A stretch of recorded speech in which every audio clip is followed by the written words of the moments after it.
Through the prayers of our Holy Fathers, Lord Jesus Christ, our God, have mercy on us and save us. Amen. Good evening. For those new here, my name is Father Joseph Swaden. I've worked in Orthodox apologetics since 1998 and I'm the founder of NFTU, True Orthodox and Ecumenical News, since 2004. We've been in the apologetic space on Facebook since 2016 and on YouTube since 2018. And if you appreciate what we do here, please like and subscribe. Today we do a live Q&A session where you can get your questions answered live, as well as member requested video reviews. So if you want to ask a question, as always, if you want to jump on stream to ask a question or make a comment, just click the link at the top of the YouTube chat, which I will be adding right now.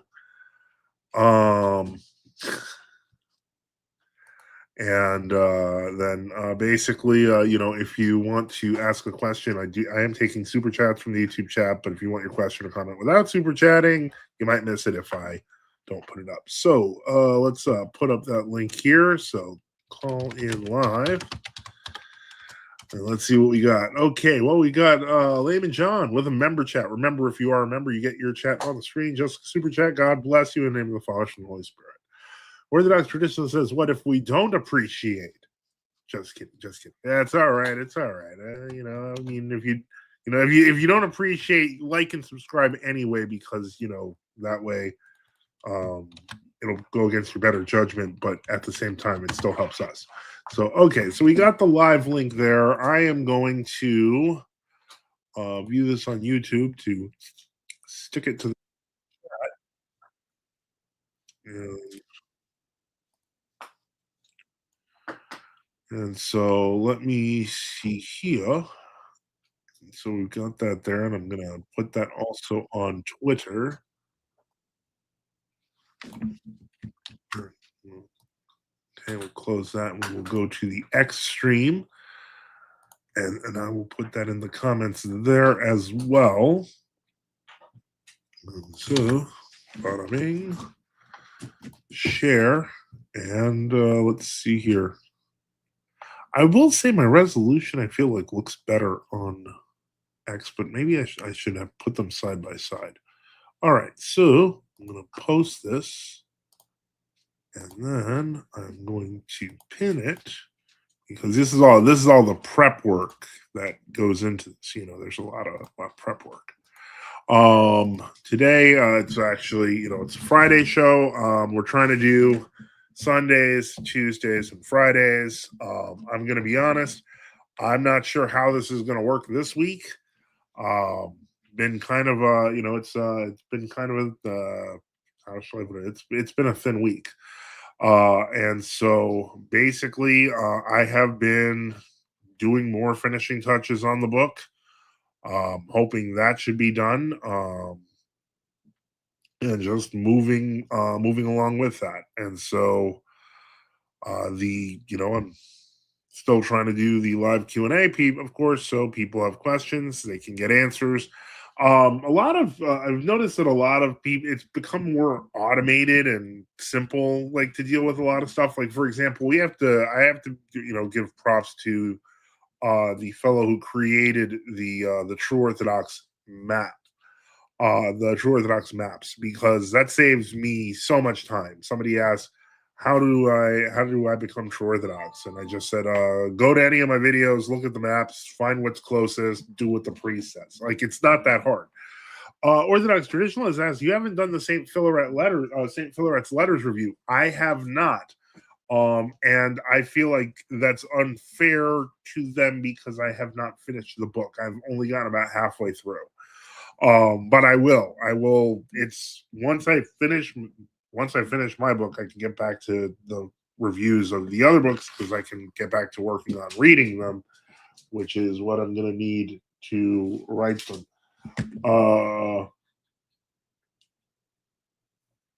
So yeah, I it's not that I've forgotten. I have not. It's just that I'm trying to get things done. And you said, I'm going to send you a copy of the new one and the new cover. Okay, cool. Cool. That's awesome. for those who haven't been to Orthodox Traditionalist publications, you really should go. There's a lot of incredibly high quality material that is being put out there. Great books. They not only are very educational, they make great gifts. Uh, I cannot recommend their stuff enough. Frankly, Subdeacon Nectarios he's doing God's work there. So it's really good. What else is going on? So yeah, again, it's this is the live Q&A session. So if you want to jump on stream to ask a question or make a comment, just click the link in the top of the chat. Um, and so this week, I've mentioned having a goal. I try to keep the goal at around 250 to 300 every week. This week so far, I have pulled in $16. So this is probably going to be pretty short because it is extremely difficult to operate sometimes. I get it. It's early part of the year and it's been cold for everyone, but yeah, that's kind of our survival is, just it's our community. So, help keep the lights on. Support us by subscribing or donating at NFTU.net with various options like PayPal, Cash App, BTC, LTC, or XMR, or on Give, Send, Go. Just look in the description. Let me see here. Other than that, again, if you want to jump on stream to ask a question or make a comment or issue a challenge or tell me why I'm wrong, I genuinely look forward to people calling in to tell me why I'm wrong, why orthodoxy's wrong. I really want to hear it because I'd like to hear what the reasoning is. But again, while we are here, you can just jump on using the link at the top of the chat or at the YouTube chat. Oh, a rare capture of the dog on video behind me. So that's let's see what else we've got going here. Trying to think. Again, it's a live Q&A. We've had some. It's been it was an interesting start to the year.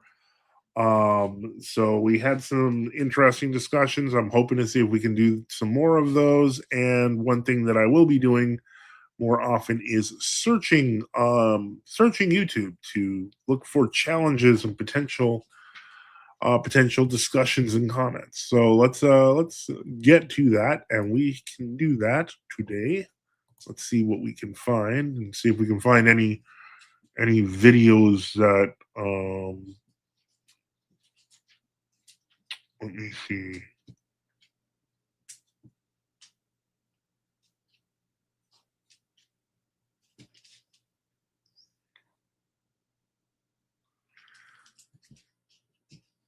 Hold on.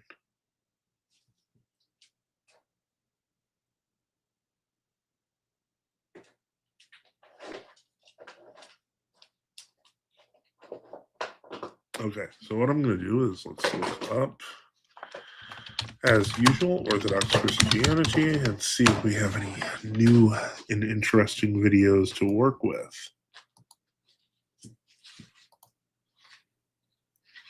This week. Uh-huh. Mm-hmm. Yep. I'm not seeing too much.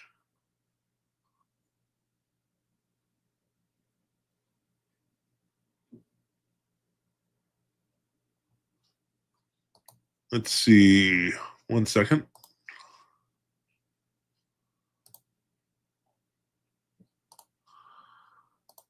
And I'm looking here, see if we got anything going. I am searching, believe it or not, and I will share that fact as I go through these things.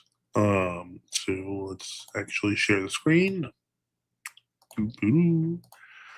And yeah, I'm probably not going to watch that. That's the Jonathan Bagot type stuff. Not that I have anything against his. He occasionally makes some salient points, but not really.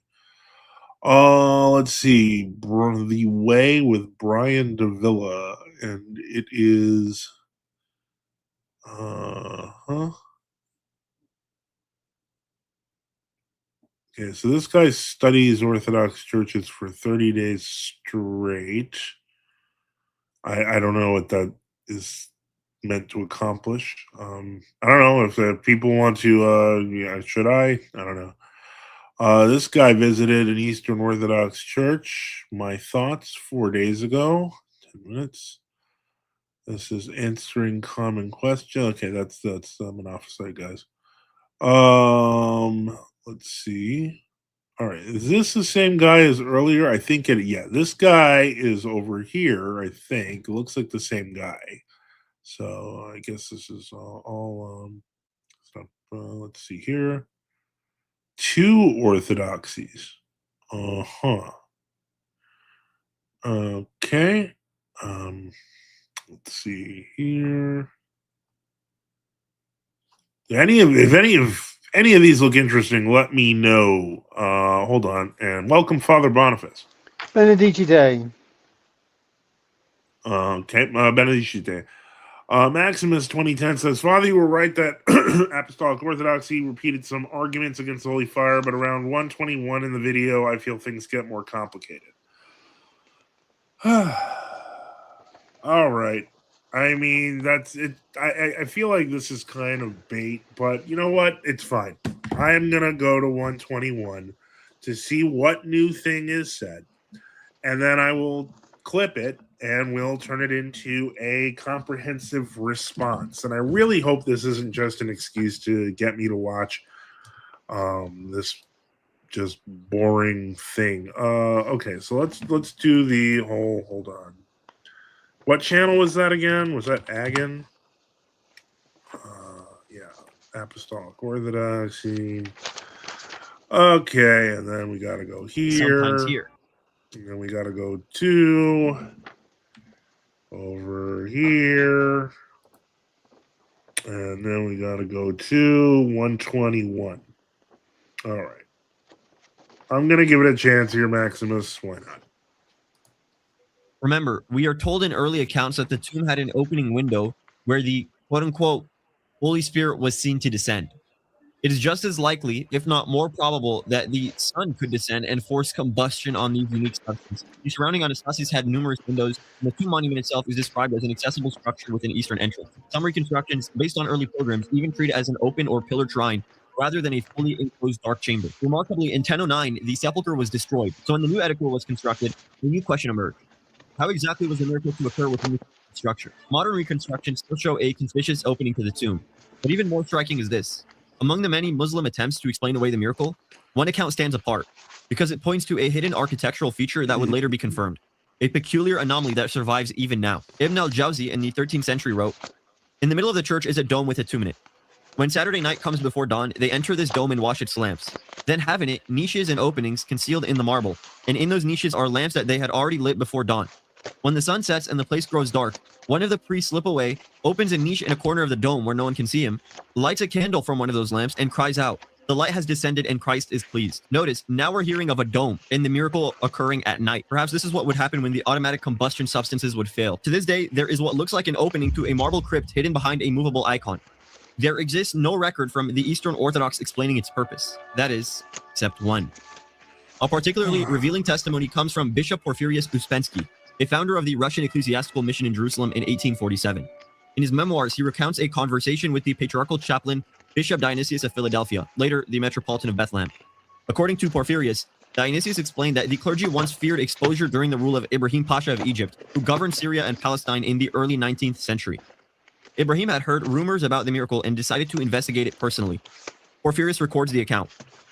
In the year when the famous ruler of Syria and Palestine, Ibrahim Pasha of Egypt, was in Jerusalem, it became clear that the fire received from the Lord's tomb on Holy Saturday was not miraculous grace-given fire, but fire lit in the ordinary way. The Pasha decided to verify whether the fire truly appeared suddenly and miraculously on the lid of Christ's tomb, or whether it was lit with a sulfur match. He announced to the patriarch's deputies that he wished to sit inside the very edicule during the ceremony and carefully observe how the fire appeared.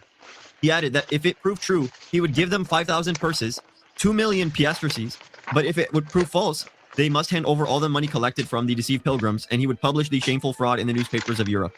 The deputies, Metropolitan Misael of Petra Arabia, Metropolitan Daniel of Nazareth, and Bishop Dionysius of Philadelphia met together to decide what to do. During their deliberations, Misael confessed that inside the edicule he lights the fire from a lamp hidden behind a movable marble icon of the resurrection of Christ near the Holy Sepulchre. Does that ring a bell? After this confession, it was decided to humbly ask Ibrahim not to interfere in religious matters. A dragoman was sent to explain that revealing the secrets of Christian worship would serve no purpose and would anger the Russian Emperor Nicholas. Ibrahim Pasha heard this, waved his hand, and remained silent. But from that time, the clergy of the Holy Sepulchre themselves no longer believed in the miraculous appearance of the fire. The Metropolitan added that the end of this pious falsehood can only come from God. If we tried to begin such a change ourselves, the people would tear us to pieces at the very chapel of the Holy Sepulchre. Someone can argue that it is practically impossible for this to be such a covered-up secret for so long. Surely some clergy must have come out saying it's fake. Remarkably, in the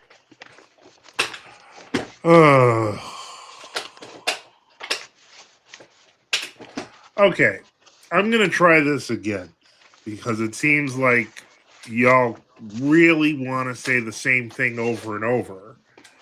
And I'm going to once again point out that what I am talking about has nothing to do with the sulfur. What I am talking about has nothing to do with the fire coming from the patriarch's hand. I have already conceded that that is most likely an artifice. What I am saying and what people are seeing and what people have seen is that the light miraculously lights candles. Now, it is not from the patriarch's hand. I am not sitting here defending that and saying that that is part of the miracle. It could very well be that it was part of the miracle and isn't now. The problem, again, is that even if that's true, something is still happening on Pascha. I have no reason to back down on it. Every time I've brought that up, yeah, there is proof of it. It happens literally every year. There are people who experience it every year. They see it happen every year.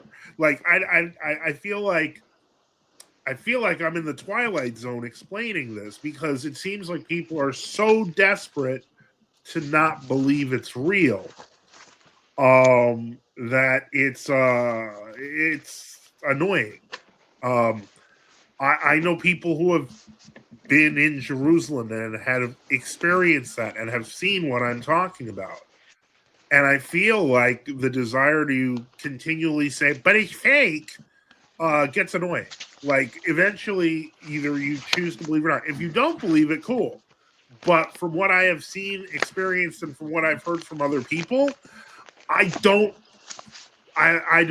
have any reason to believe this guy. Yeah, I know. I said this a dozen times. It's like they don't care. They're like, no, you gotta watch it again. Like, stop, guys. Yeah, I know you haven't seen it, but that's my point. If you haven't seen that, but I'm saying that that exists, this is a counter to what is being played here in Agon's video, which I believe is based on the desire to deceive because the miracle does, in fact, prove the truth of Chalcedon. Then, from my perspective, it goes against, for lack of a better word, any of my personal interests to treat this like uncritically. So, like, I'm being asked to treat things critically that are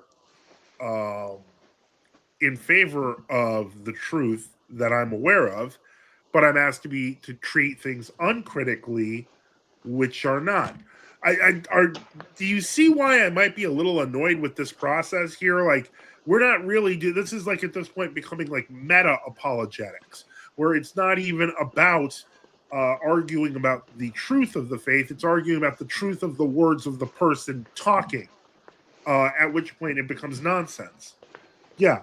And this only lasts for about 30 seconds, this phenomenon, by the way, that Layman John's talking about. People do hold the holy fire to their faces and even hair, and it doesn't burn them. That lasts around 30 seconds before regular. Try looking up every holy fire ceremony that you can find on the internet. And if you look, what appear to be camera flashes, because they're like bursts of light, they're not cameras. They're literal bursts of light.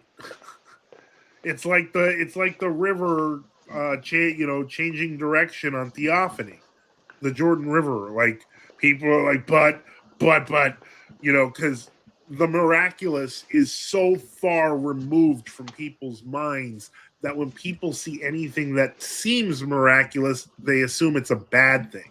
Now, there's a difference between skepticism and reductionism, and I'm okay with people being skeptical, but I'm not okay with reductionism. I'm not okay where a person says this must be false. That bothers me. So yeah, and that's why it's like if we have to revisit the video, this is a new piece of the argument now. Okay, but it's the same basic argument. It's a fake life. We're just watching more of it, and so hopefully that helped. But I mean, I'm a little frustrated that we went back to the video just to hear the same thing in a different version. Yeah, well, no, there's no real documentable history until the 800s. That part I knew. That part we all knew.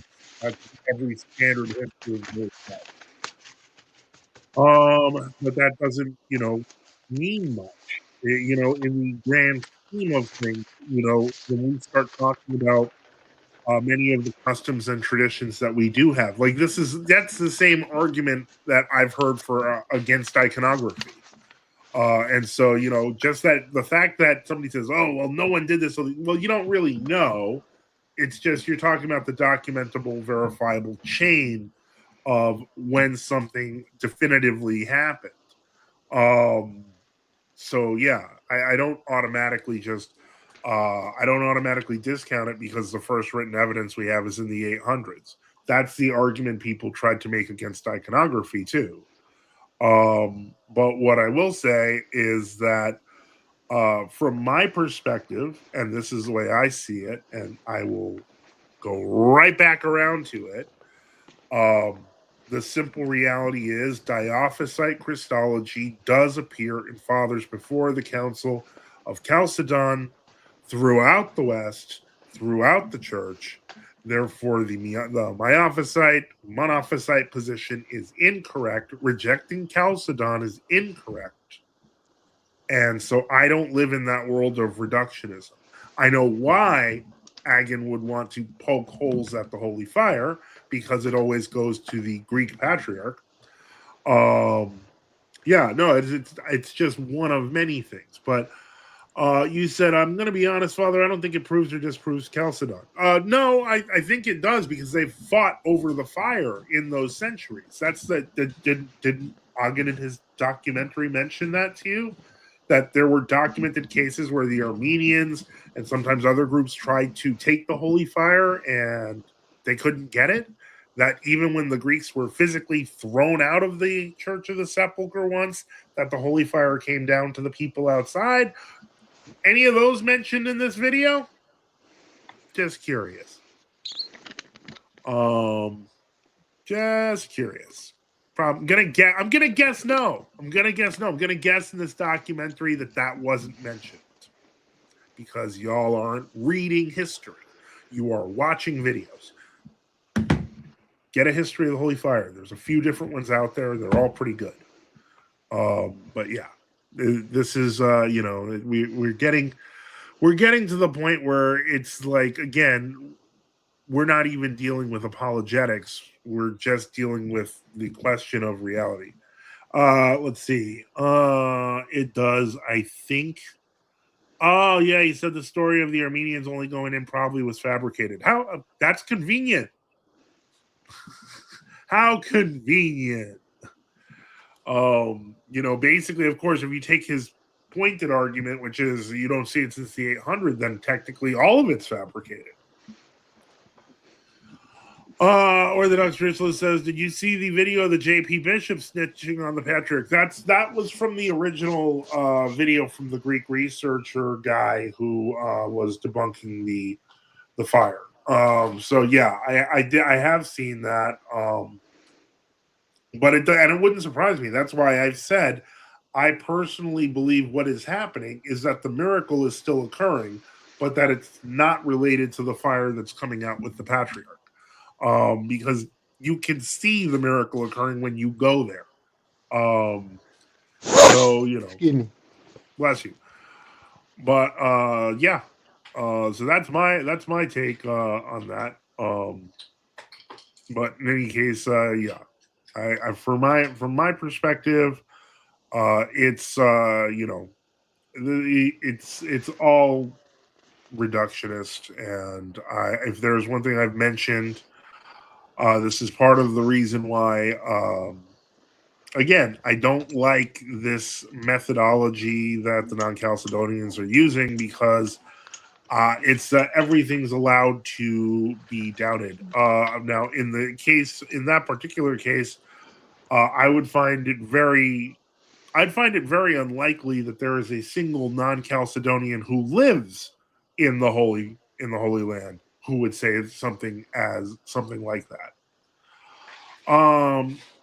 Let's see here. Let's say, Father, you're wrong to play devil's advocate. I don't think that would prove or disprove anything, right? Well, I'm not playing devil's advocate, but if you're saying if I was, let's say you're wrong to play devil's advocate, I don't think that would prove or disprove. It wouldn't. It wouldn't. What would prove an argument is a counter argument. Yeah, anti-Chalcedonian, if you want to say it like that. Yeah, the point is, but the counter argument has to address the argument. So if I'm saying here, and this is why I mean this is getting meta, where we're no longer dealing with real apologetics because we're dealing with truth claims of the person as they say them, then you'll see the problem. If I went last week and I talked about this stuff, and I mentioned that I did a video already on this, and we already discussed it because of the Cleave to Antiquity video, which dealt with a lot of the common elements you see in Agin's video. As a matter of fact, dealt with the majority of them, and then basically I point out the kind of the nature of what happens in the Church of the Resurrection on Pascha. You can watch videos on it, and I explain the phenomenon, and it has nothing to do with the patriarch and the lighting of the candles. Then the counter has to be why that is occurring. What the counter cannot be is, but here's more evidence the patriarch lit a candle, because I'm no longer talking about that. So if I am talking about what is happening in the Church of the Holy Fire. Oh, Ignatius, I knew you'd ask that question, and it's going to be fun. Would you debate Agin, Father? No, absolutely not. And do you know why? I'll tell you why. Because, as I've said on the previous show and on the show before that, and on the show where I mentioned that every year now for like 3 years, a bunch of non-Chalcedonians get really mad at me and then say they want to do a debate. And then I say, okay, well then get one of your priests or deacons or something. Get a clergyman, so a priest, a deacon or higher, and I'll have a debate with him. I have no problem with that. Why? Because clergy are accountable to their bishops, which means they are accountable to their church's official teaching. The reason why I don't debate the lay people among them is because they have already shown in many cases to operate in bad faith and to be willing to make untrue claims about not just their church, but about reality to score points. That's bad faith debating and not honest. So the point is, I don't debate them because I say, I will gladly debate one of your clergy, and then magically they disappear. And then the next year comes by, a year passes, and I make some of them mad, and they pop out, and it all starts again. So we're on year 3. This happened in January, where they all got mad, and well, let's have a debate. And I said, okay, get your priest, and they stopped talking. So you see, That is why I wouldn't do that, because I will hold a priest's feet to the fire. Take, for example, the fact that they are pretending to be traditionalists, when in reality, the non Chalcedonians have been part of the ecumenical movement since the very beginning. They have been instrumentally part of the World Council of Churches, the church, the thing before the World Council of Churches. They've been involved heavily in ecumenism, invested heavily in it. So the fact that they are trying to present themselves as opposed to true Orthodox as traditionalists or anti-ecumenists is lying. Lying. And when you are a liar, that makes you a bad apologist, because that is polemicism, not apologetics. Apologetics is defense of the truth. Yep. When I was EO, I was in Agin's Discord, and he blasphemed EO Saints. Although I'm RC now, that still angers me. He acts pious, yes, goes out of his way to slander EO. That angers me. Well, you have to understand. Well, first off, I don't know why you would join the RCs, but from EO. But if you were like World Orthodox, I mean, it almost feels like Unionism.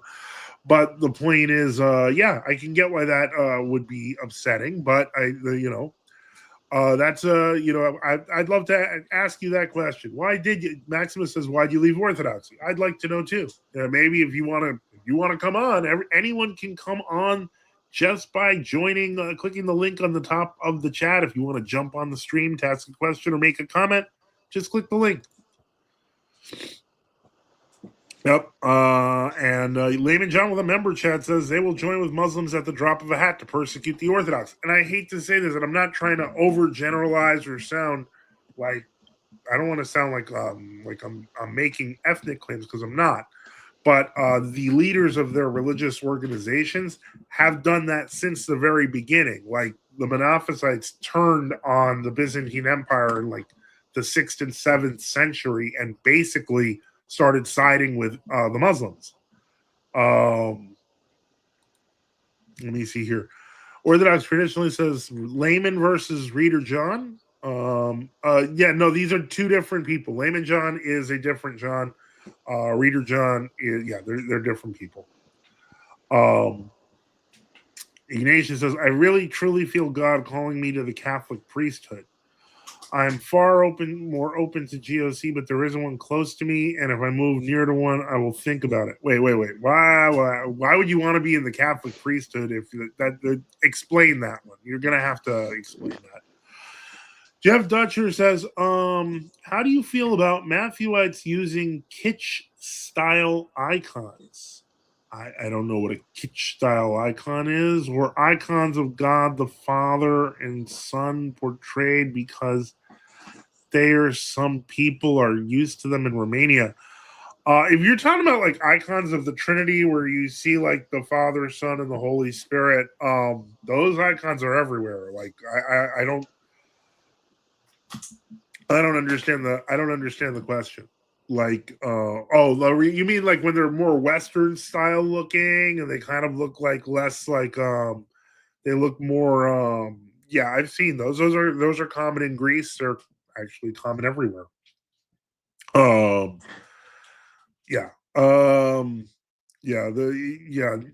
Definitely I highly recommend Ignatius. If you want to call in, I will talk to you. We can talk to you about stuff. But yeah, you got to, you sound a bit confused. Maximus, Subdeacon Ictarius, what parish do you go to? I believe I'll let Subdeacon Ictarius answer. Is not supposed to portray the father who was condemned. Yeah, you know that the Stoglov Council that issued that, like the people literally ignored them and continued producing icons of that type. Those icons go back. Many of their types go back to the iconoclast controversy and before. And so right, but the problem is, the point is that I'm a big fan of the the tradition doesn't move thing. So realistically, if icons of God the Father have always been around, I'm not going to be the one to take them out. I believe that that's insulting to tradition. Let me see here. Orthodox traditionalist says Maryland. Ignatius says the only way to change the church is if trad men like me join. In fact, recent reports show a lot of young priests want to return to what we used to do. I firmly believe Rome can change faster than World Orthodoxy. Oh, you're not wrong on that one. But that's World Orthodoxy, they can change quick. There's a couple of problems here. The first problem is that first off, you understand Roman Catholicism has a celibate priesthood. It is not like monasticism, etc. You know. And Orthodox Traditionalist says, you're not even 30 years. You don't even know what you want for lunch tomorrow. I've heard people have been using this under 30 argument recently, I've noticed, and it seems to get under the skin. But yeah. He has no understanding of the experience of the Roman Catholic Church as far as these priests are concerned. There have been guys who went to seminaries and they left because they were all gay. Yeah, that's my big concern, is that if you're not aware of that, you really should be aware of that, because I've known family members and friends who even they tried to go through the ranks and they discovered they were scandalized beyond compare. So yeah, just yeah, I know, but then that to me it sounds like you want to go into the snake pit. Layman John, I'm 34 and I don't even know what I want for lunch tomorrow. I know what I want for lunch tomorrow. I just can't have it. But yeah, so yeah, once again, I will remind that this week it's been hard. It's been a tough week. Current goal is 234. Currently, we're at $16 for the week. Thank you to the two who donated. But yeah, help keep the lights on. Support us by subscribing or donating at NFTU.net with various options like PayPal, Cash App, BTC, LTC, or XMR, or on Gibson Go. Just look in the description. But yeah, I mean, whatever people can do to help is useful. But yeah, the problem is that you have to be careful. Well, you're not even just talking about going into Roman Catholicism. You're talking about trying to just go right into the Roman Catholic priesthood. Yeah, Ignatius, you're not being realistic. Honestly, I'm telling you, like this is you're writing. Well, someone like me will be picked as Pope of Rome can change, but it won't be overnight. No, there are too many clerics underneath him. It's all wrapped up. Yeah. All the cardinals voted him in, and they were all Francis picks, and they are all as corrupt as the devil. It's just so thick. It's just unbelievable. There isn't going to be any major change in Rome. Yeah, I'll Not put it going to to you. happen. Let me see if I can put it to you this way. And I'm going to give you some interesting history. I've mentioned this before. And so let me finish this one point. There was a certain clerical police body, judicial body, that investigated and got data on local crimes that were being committed against the church, etc., and found that the leading crime that was being committed was priests having illicit relations with young boys. The body in question was the Spanish Inquisition. That's 5-6 centuries ago. If you think you are going to go into a world of embedded sodomy and change it from within, you really need to start asking yourself some hard questions. Okay? That's all. Give it a try. Let me give you an example. Okay, so I traveled through the Roman Catholic Church, and I was interested in the priesthood, learning my way through these things, and coming finally landing in Orthodoxy. But nevertheless, I had an interview in Orlando at the office of the diocese, and I told them, unbeknownst to me, I said, "Oh, I like Pope Leo the 13th. Leo the 13th was one of their conservative popes, um, and these are red flags. If you, I didn't know their issues. If I had said, "Oh, I love Pope Pius X," and then that they would have just walked me out right away. But his syllabus of errors, um, if you have any kind of a conservative bent, you're not going to get anywhere. And so I called that office. They wouldn't give me a call. I called for 2 years, and they refused to return my call. To where a point where I talked to one father, and I said, they're not calling me. He said, take that as a polite way of saying no. And so I just picked up and moved on. Eventually, within a reasonable amount of time of that interview there with him, and they're just going to ignore you, and you can try all you want. But so you got it. It helps to have someone who had some experience with it, like me. But others, um, this is a big fantasy to think that they can go in and get somewhere. It's not Yeah. going to happen. It's a Yeah. Now, complete fantasy. now, Jeffro Spectacular asks, "Hi, do you think Jesus would accept someone who was once maybe a follower as a child and was baptized but walked away? Would they need to be rebaptized?" If you were baptized Orthodox, obviously, as an Orthodox Christian, you do not need to be rebaptized. You simply need to return and confess, and you are received back, and you can begin communing, etc.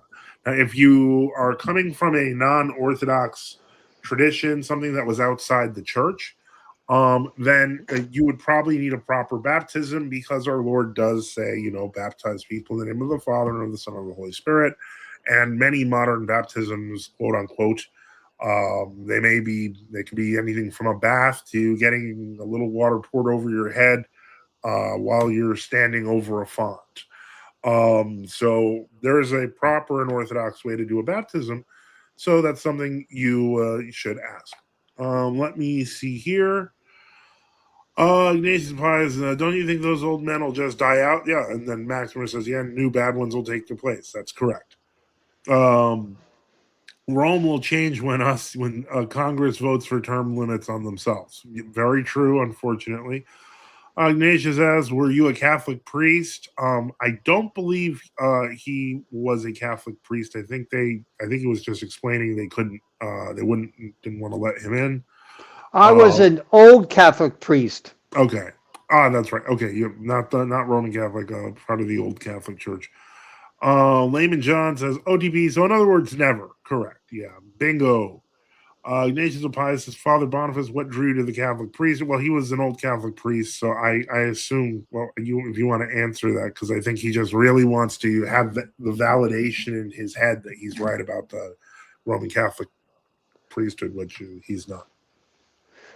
I gave an attempt where when Pope Francis came in, he was saying, and I was married at the time, he was saying that they would receive married priests into their ranks.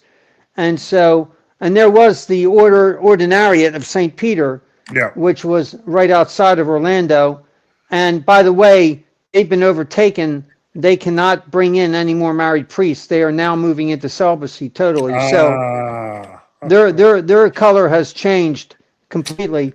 But nevertheless, I give it a try. And so I did apply. And like I said, in my interview, I just didn't know any better that they were so liberal.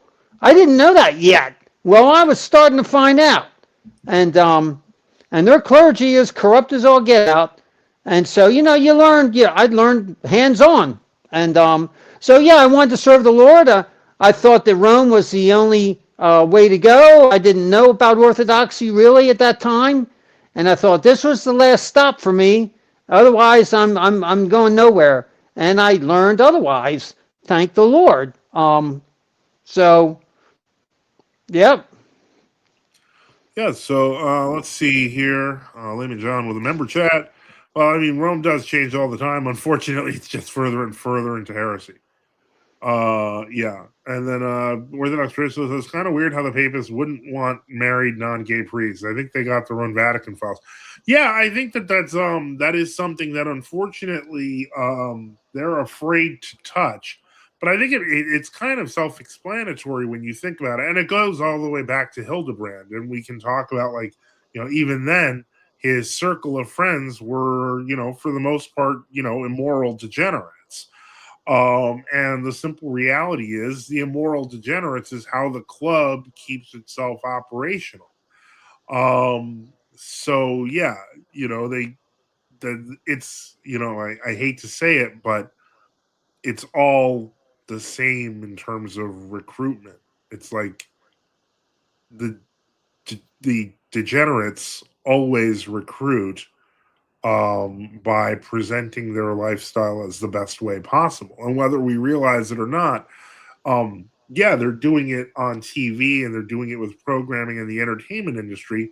But really, it starts, ultimately with the Roman Catholic Church, which unfortunately has, been that organization for so long. And I say this as somebody who had a happy Roman Catholic childhood where I'm pretty sure I was never abused or anything like that.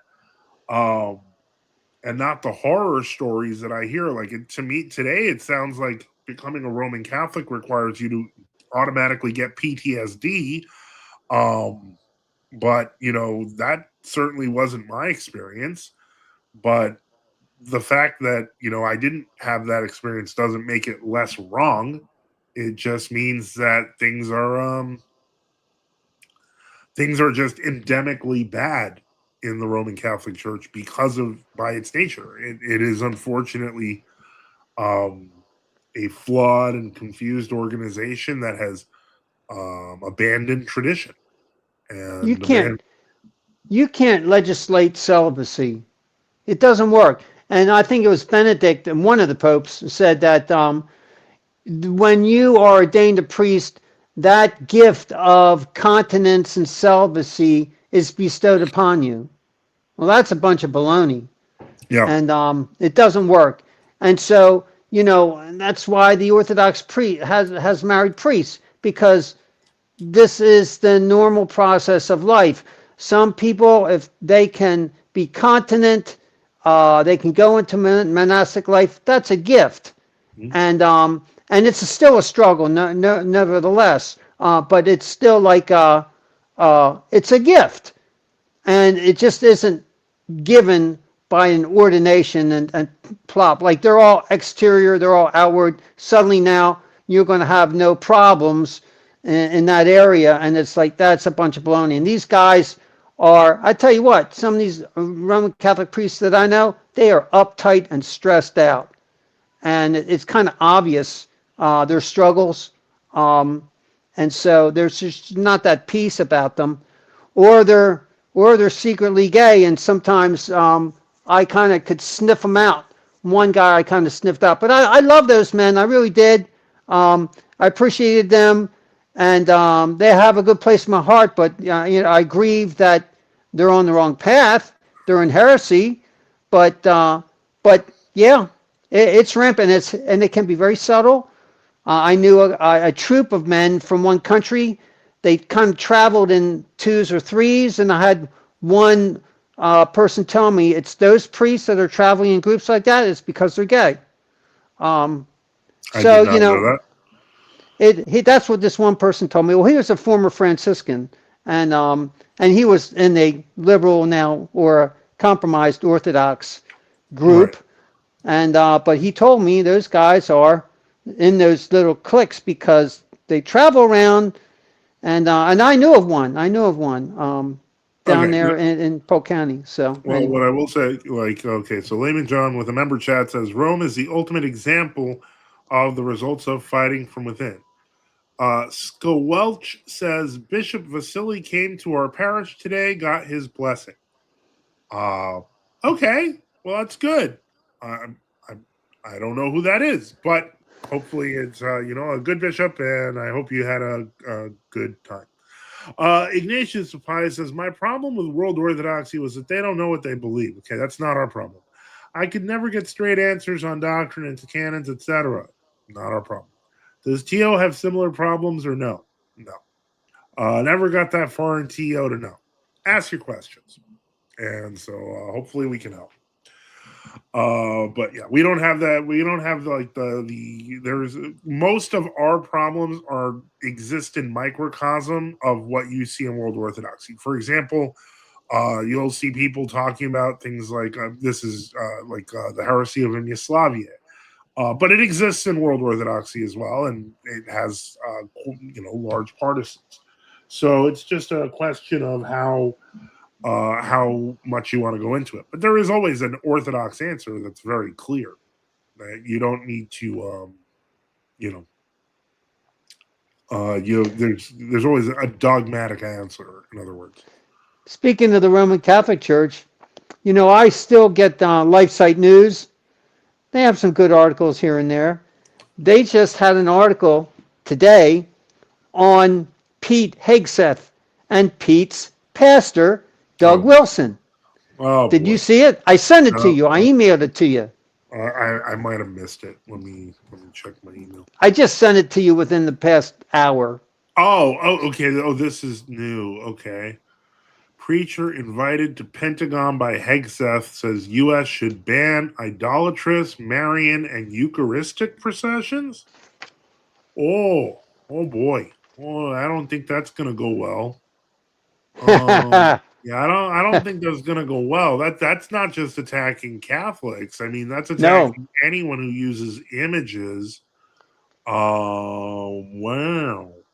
That's Anyone who does the crazy. Eucharist, yep. And that's Doug Wilson for you, the post-millennialist, Reformed Calvinist, CREC, the Christian Reformed, the ecumenical church, and so I know those guys, and so these would be the Calvinists who, if they caught you, doing your thing on the street, if they were in control, they'd either beat you up, stick you in jail, kick you out of the city, or kill you. And this is their attitude, and that's Doug Wilson for you. These are so really. My question would be: do you really want to be ecumenical with those guys? Yeah. So anyway, but this is the what these Calvinists are like, and they want the theonomy. If they could rule this country with their religion, you would go back to Geneva, and of course they are always fighting the straw man Rome. They always pick on the one who's in error already anyway. But that means that they will still go after the Orthodox because there are also similarities, even though we're obviously at odds with Rome. But you can see these guys are so with our government. And I will say this is that not only if you heard the story about what's her name, Carrie Trajan Bowler. Yeah. She was kicked off of that Religious Liberty Commission because she was anti-Zionist, and she's a Roman Catholic. Yep. And so you can see the movement in our government and in our nation, where the Zionists have a lot of foothold in the government of this country, and they have a lot of power and a lot of say, and they're trying to craft legislation and policy to disallow anti-Semite quote speech, and any churches that hold contrary views, they want sanctioned. And you've got here one of the compadres would be Doug Wilson and the Calvinists and the CREC and any other of these militant post-millennialist types, heretics, legalist Pharisees. So you see, you have this group of Protestant Pharisees um, growing in strength.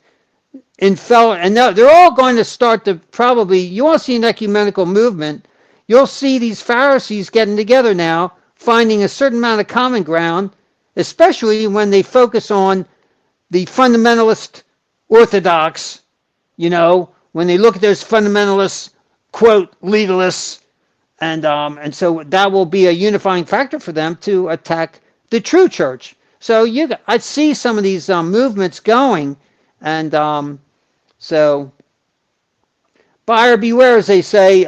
We do need to have a good voice and present our apologetics. Thank you for your program, Father Joseph, but continue to deal with these issues and bring the truth to the knowledge and hearing of the people. Amen. Layman John says, that's why I'm not a fan of the idea of Christian nationalism in the U.S. This largest chunk of Christians, quote unquote, in this country are iconoclasts and anti-sacramental. Yeah, unfortunately, that's true. And they would advocate for the destruction of Orthodox churches and icons. I think that that is unfortunately to some degree true, but this is part of the reason why, for me, I think it's important to engage Protestants on these questions because they are hard questions. But I'm not going to just fall in line behind the Roman Catholic Church. I understand. I agree with the whole with the mistreatment of Carrie Prejean, Bowler, etc. But that was because I'm not a Zionist. But at the same time, like I'm also not gonna. I don't think we should be playing second fiddle with the Catholics. That's just my view. But Ignatius of Pius said, every time I asked World Orthodox if contraceptives are okay, I never got straight answer. What is the true Orthodox response? Historically, contraceptives are not okay. Side question for the both of you: are we going to have a nuclear war? My guess is not anytime soon, but you never know. Father Boniface? It's a hard question. Dealing with the unstable nature of the two leaders in this world, the one who's subservient to the other, with the one over there over the seas in the Middle East, you never can tell. They're that nuts, and the hatred of mankind is just unbelievable. So I generally think no, but there's so much instability that I don't know. You don't know what's going to happen.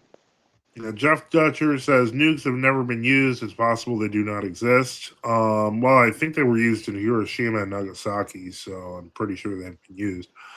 Orthodox Traditionalist says the Zionist garbage is out of control. Book on the schedule about that as well. Yeah, okay. Well, I'm sure that a lot of people will find that one interesting. Jeff Dutcher says fear tactics. So once again, we're now hitting the hour mark, just about.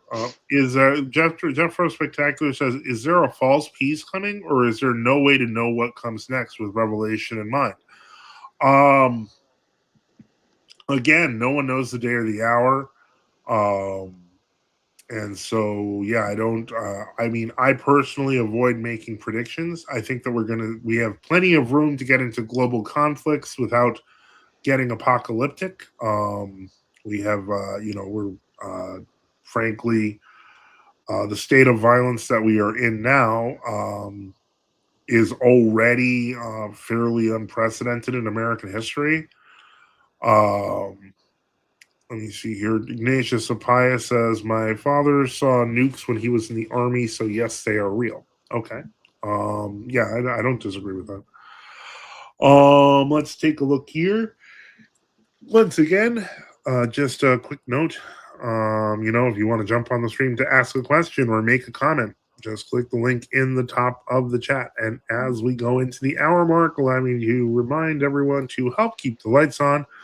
Support us by subscribing or donating at NFTU.net with various options like PayPal, Cash App, BTC, LTC, or XMR, or on Give, Send, Go. Just look in the description. And so far, here is where we are with that. One moment. Currently, we are at $16 towards the goal. Hopefully, we can make the goal this week. And we'll start again on Sunday. Let me see here. Also, cafe time. If you're trying to get registered at frozenuscafe.com, let us know in the comments, and we will work to take care of that. Let me see here. Let me see. Layman John says, what does Neophytos of Morpho's visions say about all this? Oh boy. Yeah, that's yeah, that's crazy stuff. His visions. Ryan Maya says, if you had Greek fest at your churches, you actually would do well in supporting your ministries more. That's what we do at our church. First off, it would be very strange of us to have a Greek fest, as neither of us is Greek. That is something that varies from culture to culture. There are Slavic festivals, there are Greek festivals, there are Syrian festivals, there are different types of festivals. But again, this is not technically, first off, well, thank you, first off, for helping keep the lights on. Ignatius Pies for $5. RC at the moment, but believes in the GOC cause. Stick around, come join us, and thank you again for helping keep the lights on as the total now moves to 21, bringing down that total to 229. So this is good. And So it all depends on the ethnicity of your church to have a festival. Like Reader John, he could have a homie festival. Oh, the shots fired. That was unnecessary. That was unnecessary. All right, and okay, thank you. Also, another to MC. So I got to add Pius. Okay, so I'm just gonna put P for Pius, and that's for 5, and then 20 from MC. So now we're down to 209. And the current is at 41. Hopefully we can get there. I'm feeling positive. This is great. Give me one moment. Okay, so yeah, that's now. This is where we are. So what a jump! This is great. Layman John says I'd be down for the homie festival. Oh boy. He doesn't even know he's having it yet. Yeah. Well, one thing to remember, Ryan, is that this is kind of like it's online work that I'm doing here. So the kind of those festivals and things are really something done on a parish level, and I highly recommend them if you have them for your parish. They do work well. Let me see here. Ignatius of Pius says, "How long does it take to become a true Orthodox priest?" That's something that is determined by the bishop.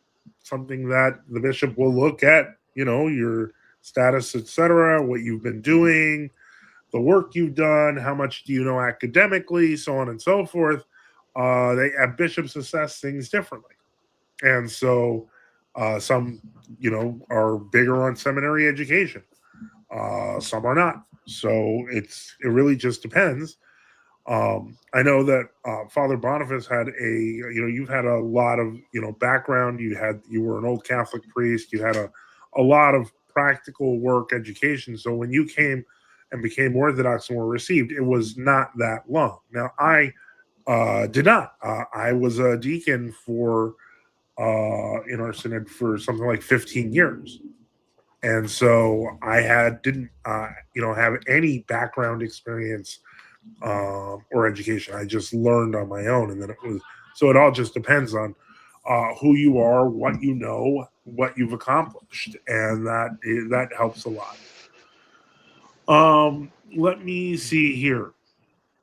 Leonidas says, did you see Craig Trulia's video on the Monophysitism? He argues that the Ethiopian church remained Chalcedonian Melkite for a longer period than the popular scholarly consensus. I don't know what Craig did to people this week. I've seen his name pop up a few times, but this is a new one. I have not seen this video yet. Is it long? We could watch it. It just depends. Let me take a look and we'll see. Hold on. Yes, I have Friday evening stream. Hold on. And okay, so give me a moment while we go.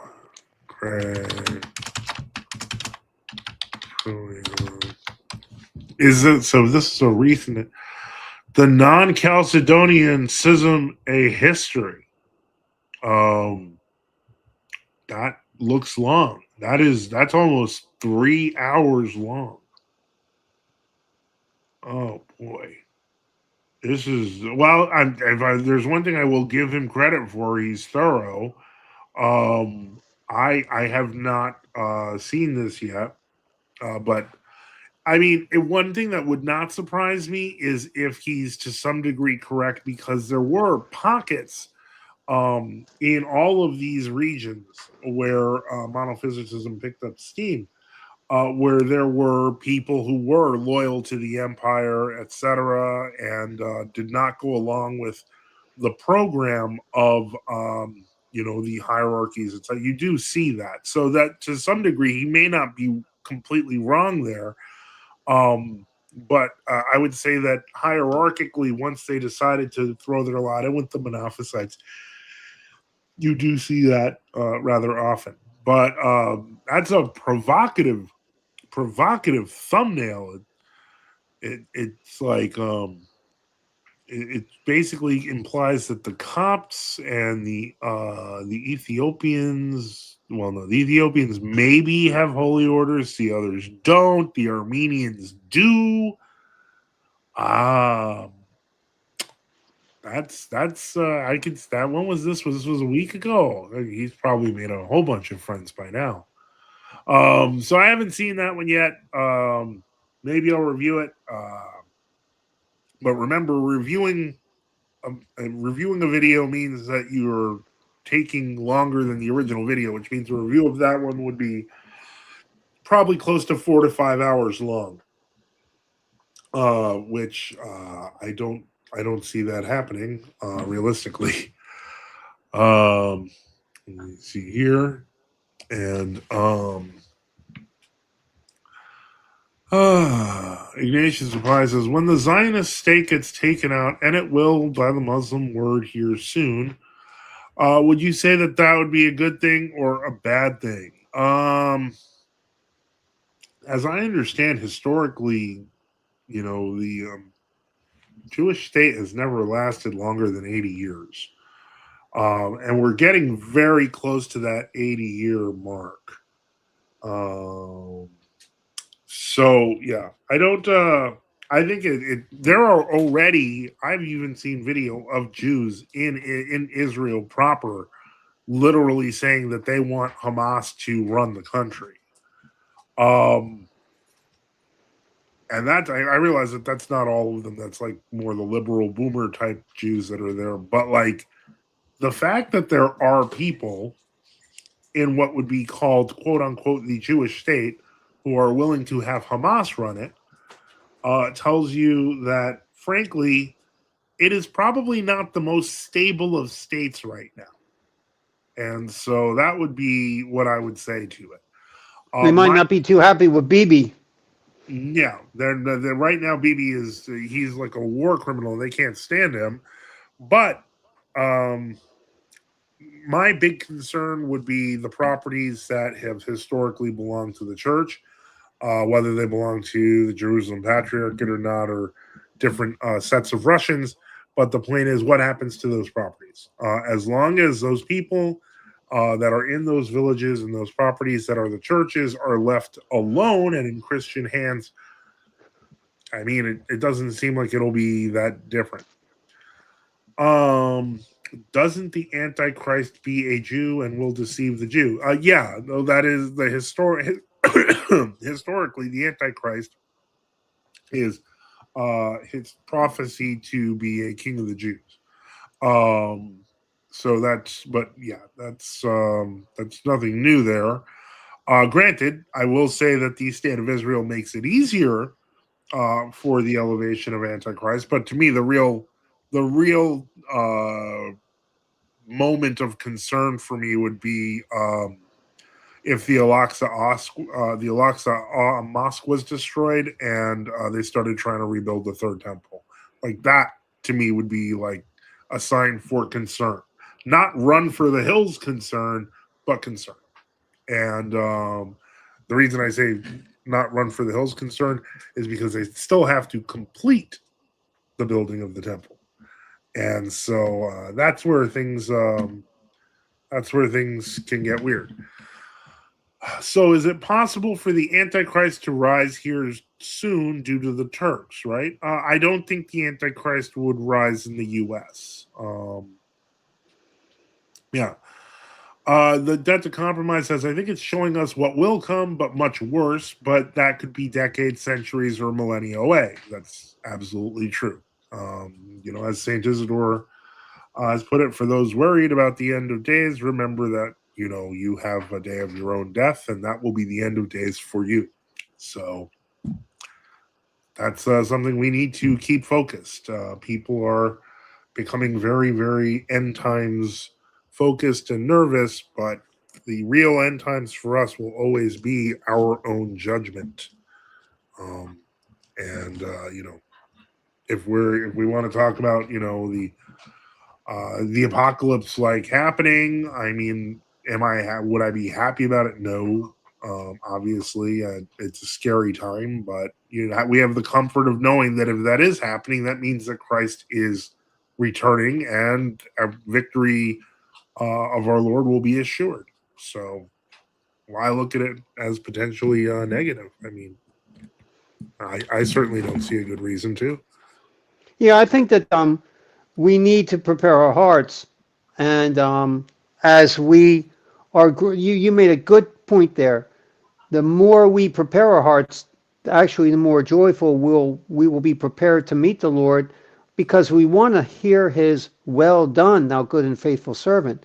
And so, if we're busy working at that, we're going to have a good reunion.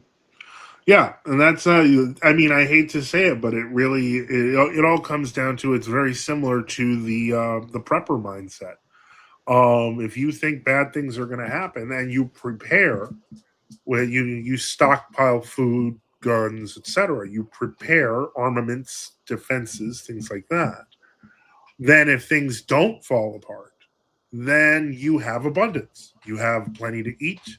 You have food you can share with others, and so on and so forth. So the whole point is even preparing for the coming of our Lord through prayer, etc., provides spiritual dividends, which will, pay off. Yeah, Nicholas 1918 says, very calming words. I'm slightly disturbed by all of this going on. May God be with us in all in such times. That's why we need to pray to Him, and that's the worst part of this is when I'm hearing where everyone's always looking at, there's this is happening and this is happening, so on and so forth. But if we're forgetting to pray, and if we're forgetting to go to church, and if we're forgetting to, uh, you know, uh, live spiritual lives, then what are we gaining from worrying about the end to begin with?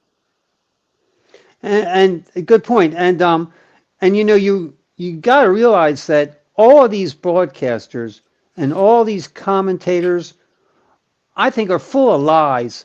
There's so much lying going on, and some people are saying, "Yeah, we're going to win," or "They're going to lose," and we beat this person and we beat that person and stuff like that. And it's like there's so much lying going on. You don't know who's speaking the truth at all. And so basically, it's like they can fight and they can fight all they want. I need to be working on me. And Well, so don't get so unsettled by all that these news broadcasters are giving you, because it's meant to get you upset. It's meant to. yeah. Now, Ignatius of Pius says, through an Orthodox lens, can someone like me who truly loves God with all of his heart still enter heaven according to the GOC? And I have to throw that right back at you, which is if you haven't joined the true church yet and you haven't been baptized in the name of the Father and of the Son and of the Holy Spirit, When you know that that's Christ's command, I, can you be sure that you truly love God with all of your heart, knowing that? Like, you have to be able to do something. Um, and there's a, it's a very thin line because it's a very light yoke to go and find a church, to go and find a priest. Okay, you were baptized as a Copt. Um, Depending on the priest, a lot of people might say that might need to be redone because some of those, if you've watched like some of the baptisms that have been done, not like the adult ones, but were you baptized as a child? Do you know if you were actually fully immersed? Was it one of those? I mean, I've seen some pretty bad baptisms where, like, basically the baby's butt was put in the water 3 times, and that's not a baptism. Um, so if you were, I don't know how familiar you are. Okay, you were 25, so it was an adult baptism with full immersion. Then, correct? 3 times. Okay. Then I would just tell the priest. Most likely, I would think that most likely you would be chrismated. I would think. I'm not. I'm. That's not. Not. Hold on one second. I would ask the priest because most likely, if you were literally immersed in the name of the Father, Son, and Holy Spirit 3 times, yeah, it's up to him. Um, but I'm probably not the closest priest. I would ask my bishop on that one, but there's a good because of the whole historical heresy thing. It's been, that's been like hundreds and hundreds of years. Because we bet, let's let me see here.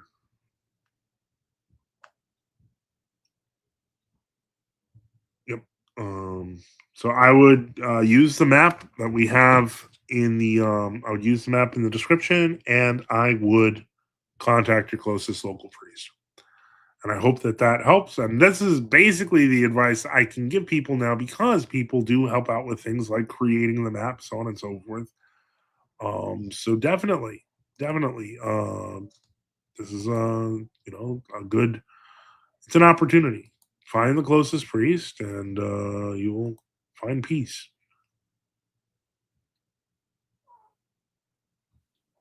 Um, hmm. Oh, let's see here. I was also baptized as a Protestant and as a Catholic 3 times. What? You? Uh,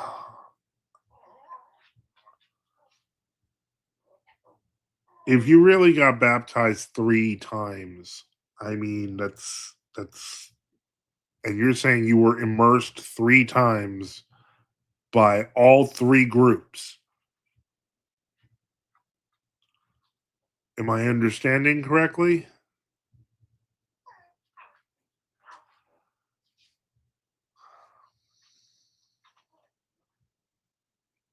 So you had 3 full triple immersion baptisms as a Protestant, as a Catholic, and as a Copt. Am I understanding? Just to be clear.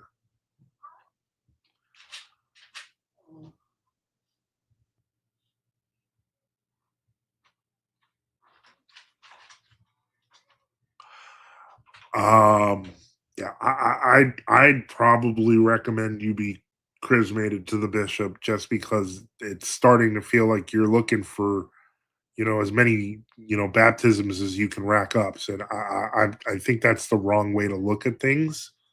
Um, oh wait, so one okay, so the Protestant one doesn't count. The normal Catholic one, are you saying that it was just pouring on your head? Because that doesn't count. And then the Coptic one, I would probably guess because of the monophysitism may not. I would say I'd leave that in the hands of the bishop. But that's going to be something that your priest would have to talk to you about. Now, my question to you, yeah, so that doesn't count either. My question to you is then what is the nearest true Orthodox church to you? Yeah, Nicholas says, Ignatius, reach out to Father Stephen Allen if possible. He definitely knows his stuff and is very patient. He might be able to point in the right direction. Yeah, we like Father Stephen Allen here, so definitely if you're in that area, highly recommend. Also, I think in that area is also where Father Methodius Plastic is, and he's also good. I mean that's okay. Yeah, if you're in that area, there's quite a few priests, etc. So you have plenty of people you can call. So even if you don't have a car, you can still make some phone calls. And I think that you have some people you can reach out to. So yeah. Yeah, Orthodox traditionalist says, so you were never baptized. Yeah, it's sounding like not really. um, yeah. Let me see here. Prots and Papists don't do triple immersion anymore. Okay, and there's someone trying to enter the stream that's called but it says devices are not connected. Try to reconnect. Just try to see if you can get back in. So I'm gonna kick you so you can try to get back in. And anyone can call in, by the way. Just remember, if you want to jump on the stream to ask a question or make a comment, just click the link in the top of the chat. Or in the X chat there for the StreamYard link. Yeah, that's Prots and Papists don't do triple immersion anymore. No, not really. Let's see here. Okay, and I hope you come back in, but I understand.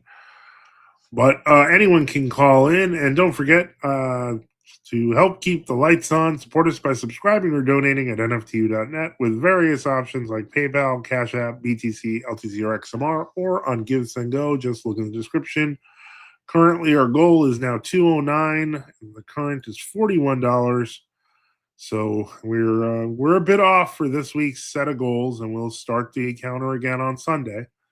But anything that can be done for those who have helped, really appreciate it. And for those who can, we do appreciate it. And you are in our prayers, etc. And we do keep that, keep you in our prayers. So let's see here. What else have we got going on? Let me see if there's anything else new. Let's see here.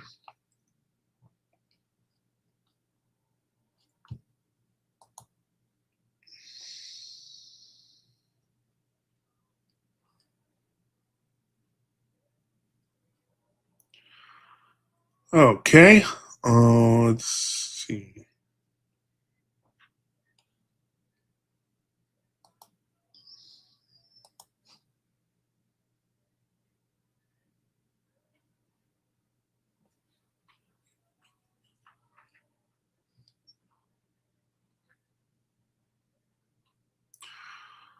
Okay. And so what's this?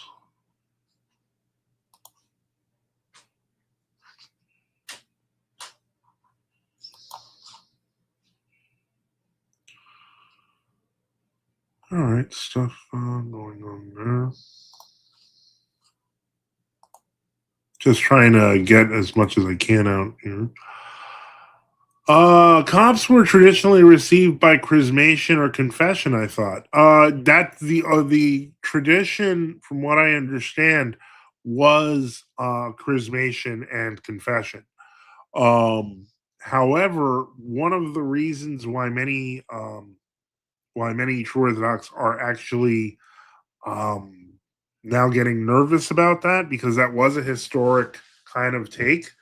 But thanks to the age of YouTube, there have been groups of non Chalcedonians who have gotten to the point of baptizing infants in a way that would not be validly considered a baptism. Dipping a baby's feet or up to a baby's waist in the font is not an immersion. So that has become the norm in a few different non-Chalcedonian groups. And so, yeah, that unfortunately in those cases, those would have to be redone. They were done incorrectly. Ignatius of Pius says Catholic end times prophecies talk about an era of peace after the chastisement. Is this something some saints in true Orthodoxy have also said? No. Uh, I'm sorry. That just the answer is no.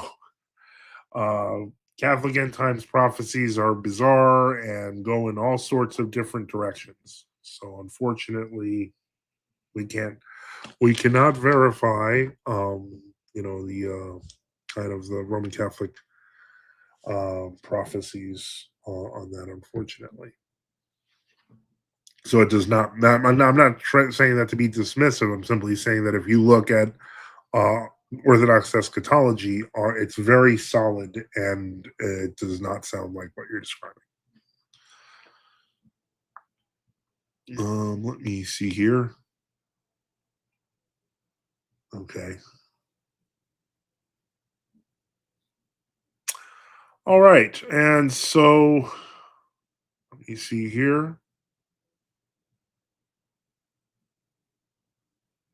All right. I'm going to, with that, does there have to be a Jewish third temple for the Antichrist? Not necessarily. It doesn't have to be necessarily be built by the Jews, but it does. There does have to be an actual third temple. Yeah. Because without that, without that, there's no. You can't fulfill the prophecies of Antichrist preaching from the temple if there's no temple. That's why they were very concerned about it. So yes, there does. Um, Hold on one moment.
Okay. Hello. I'm back. Sorry about that. But yeah, there does need to be a third temple to answer that question. We're going on an hour and 27 minutes. I am actually, I think, we're gonna close this out. And we are going to one last chance for a few minutes. Once again, just if you want to jump on the stream last minute to ask a question or make a comment, click the link at the top of the chat. Otherwise, I am going to start about paste the guest link. It's the guest link should it should be pinned to the top of the YouTube chat or in the X chat. Give me a second. And where are you watching from? I don't know if I pinned it on Odyssey, but give me a second to the link should have the word guest in it. No, no, no. Here, this is the link. I'm gonna put it back in. It definitely is not. I'll check it. Let's just check on YouTube and see if that is the correct link or not, because I can just check that. Because that has never happened. CQJEK. Nope, that's the correct link. Try it again. The link doesn't. Yeah, it doesn't have the word guest in it anymore. But feel free. Yeah, just we'll wait. Are you the guy? Because we did see you try to come in, but it said that there was an issue with your equipment.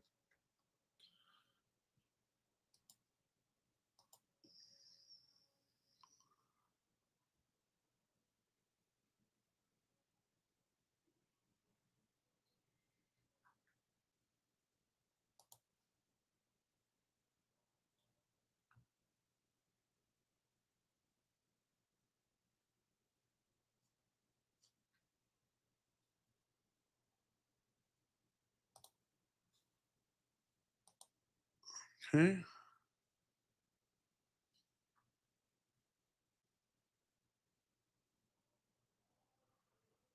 Lanita says Elder Ignatius Roshko was the abbot of the Oak of Mamre Monastery for 40 years. He had ceased commemorating Patriarch Benedict of Jerusalem in the 1970s. Goes to show that the Russian ecclesiastical mission in Jerusalem was not always in communion with the Patriarch. That's absolutely correct.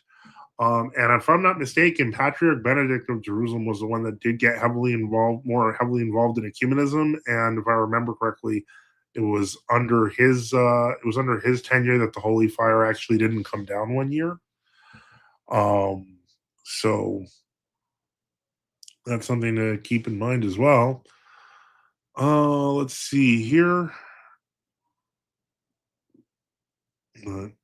Hopefully, Lyrical Distribution was able to join in, but I don't see anyone joining in. But all right, let's see here. So that's a great point, Leonidas. With that, I think we're gonna close out. So give me just a moment. I want to just say thank you to everyone, to Father Boniface for being here. The age-old theory is now resurging that the mosque will be blown up by the Jews and they will blame someone for it. Thoughts? They've been saying that for 10 years. The other thing is they're digging underneath. They've been doing archaeological digs, and that they plan to collapse the mosque from underneath. I've heard both of those. We'll see. That's all I can say. I will say that there is evidence that before the Al-Aqsa Mosque was there was a church on it. So I see no negative to putting a church there instead of the temple as well. It may as well be a Christian temple and not the temple of Antichrist.